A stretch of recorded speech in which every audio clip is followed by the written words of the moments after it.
I know you've talked about Jalen Milroe and his skill set on Browns 3D. Wait, let me put it to you this way, though.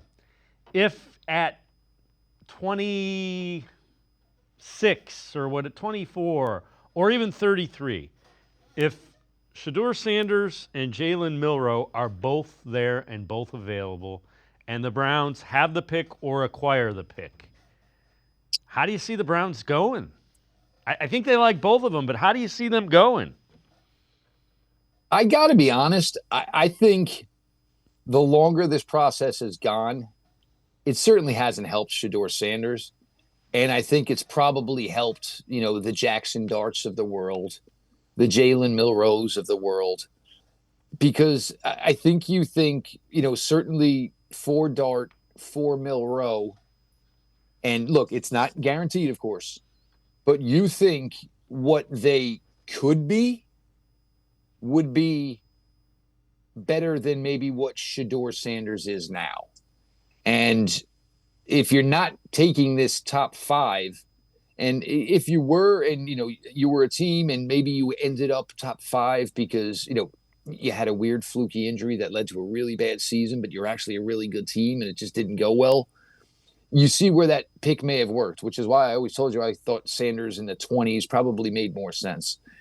In a perfect world for me, I want to stay at 33. If I can get any one of these three at 33 and not have to give up any more assets, I will be thrilled. Because the biggest thing for me, though, is I want to be able to make sure I'm going to be able to build around him.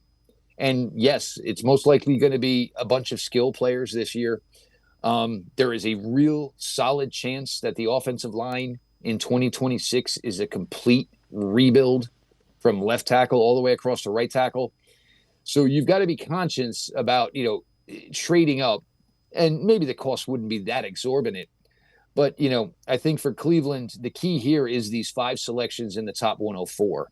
And if you're going to go from, say, 33 to 26 to 24, you're saying goodbye to pick 67, and maybe that'd be okay if the quarterback was going to start right away, but he's not. So, I think all these 5 picks in the top 104 are so vital. I'm just hoping, and it really seems to be that this way, you're starting to see all the, finalized mock drafts, from the bigger name analysts. And, it seems like, Thursday night will end. And if the Browns want one of these quarterbacks they like, there's going to be a really good chance they can just open up shop on Friday night at pick 33 and go ahead and take that guy.